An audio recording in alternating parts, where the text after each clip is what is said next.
बाद विशाखापत्तनम के समुद्र में ऐसा धमाका हुआ जिसने पूरी दुनिया का रुख बदल दिया। रात के अंधेरे में चुपके से समंदर में मौत के जाल बिछाए गए, जहाजों को निशाना बनाने के लिए खतरनाक माइंस लगा दी गई।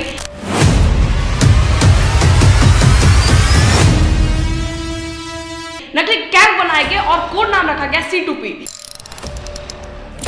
लेकिन अचानक सब कुछ बदल गया, धोखा हुआ और खेल पलट गया। आखिर पाकिस्तान की सबसे खतरनाक सबमरीन समंदर में डूबी कैसे? देखिए, ईयर 1971 का जो टाइम था, इस टाइम पे पाकिस्तान दो पार्ट में था, वेस्ट पाकिस्तान और ईस्ट पाकिस्तान।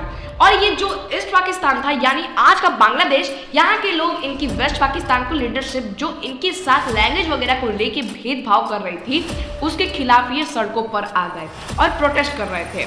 और इन प्रोटेस्ट को रोकने के लिए पाकिस्तान की मिलिट्री ने 25 मार्च 1971 को एक बहुत बड़ा क्रैकडाउन स्टार्ट कर दिया था।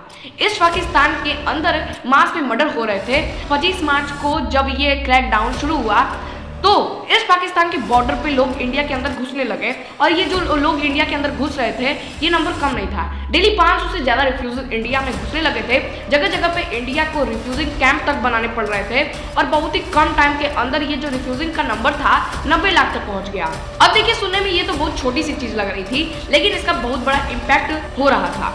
पैसे का बहुत नुकसान हो रहा था। $700 मिलियन बर्डन इंडियन गवर्नमेंट के ऊपर आ गया था।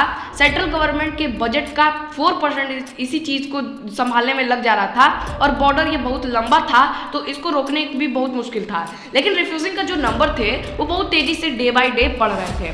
इतनी तेजी से बढ़ रहे थे कि इंडिया की डेमोग्राफी तक चेंज होने का डर खड़ा हो गया था। मतलब कि इंडिया रीजन में आबादी बदलने का डर खड़ा हो गया था। अब इससे निपटने के लिए इंडिया ने बहुत सारे तरीके अपनाए, मल्टीपल जगह बात की, UN तक में गया, लेकिन उसके बाद भी कुछ नहीं हो पाया। और जब कोई रास्ता नहीं बचता तो अप्रैल 1971 में प्राइम मिनिस्टर इंदिरा गांधी जी ने आर्मी, नेवी, एयर और एयरफोर्स तीनों चीफ को बुला के तुरंत ईस्ट पाकिस्तान में मिलिट्री एक्शन के लिए बोला। अब ये चीज जब तीनों चिप्स के सामने रखी गई तो उन्होंने मना कर दिया था कि हमें इस वॉर को जीतने के लिए टाइम चाहिए होगा।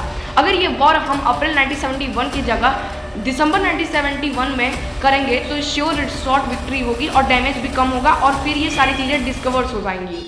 इसके बाद इंदिरा गांधी प्रिपरेशन के लिए टाइम दे देती हैं। अब जब ये प्रिपरेशन का टाइम मिला तो इंडिया फोर्सेस का प्लान था कि 6-7 महीने मिले हैं प्रिपरेशन के लिए, इसमें पाकिस्तान को इतना वीक कर दिया जाए कि दिसंबर में जब वॉर हो तो एकदम आसानी से विक्ट्री हो।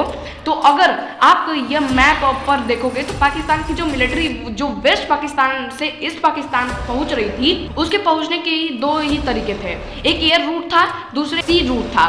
तो 1 अप्रैल 1971 को तो इंडिया ने अपना एयर स्पेस LOD बंद कर दिया। अब ये दूसरा रास्ता बचा देती है। रूट पाकिस्तान की मिलिट्री ईस्ट पाकिस्तान में सारी जो मिलिट्री सप्लाई वगैरह थे वो इसी रूट में भिजवा रही थी। तो उस टाइम के इंडिया में नेवी के हेड एडमिरल नंदा जीजे जो थे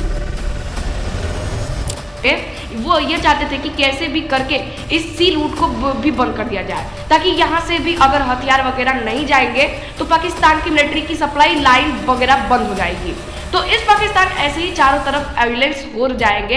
अब ये प्लान तो अच्छा था, लेकिन इंडिया खुद डायरेक्टली इस चीज रोक नहीं सकता था। ये एक्ट ऑफ वॉर माना जाता था। ये अगले मंथ यानी कि मई 1971 को एक प्लान बनाया जाता है वेस्ट बंगाल में एक ऐसी प्राचीन नाम जगह यहाँ जहाँ सीक्रेट लोकेशन सेलेक्ट की जाती है। इस लोकेशन का कोड नेम था C2P, लेकिन कपिल और लेफ्टिनेंट दास ईस्ट सीक्रेट लोकेशन को मैनेज कर रहे थे और इस लोकेशन पे सारा कुछ सेटअप करने के बाद ईस्ट पाकिस्तान में जो मुक्ति बहानी के लोग पाकिस्तान की मिलिट्री के खिलाफ गुरिल्ला वॉरफेयर कर रहे थे, उनको इसी C2P के सीक्रेट बुलाव की ट्रेनिंग दी जाती थी, जिसमें इन मुक्ति बहानियों के कमांडो को मैग्नेटिक लिम्पिट माइंस लगा के शिप को उड़ाना सिखाया गया। नाइट में नेविगेशन कैसे करना है ये सारी चीजें ट्रेनिंग में सिखाई गई।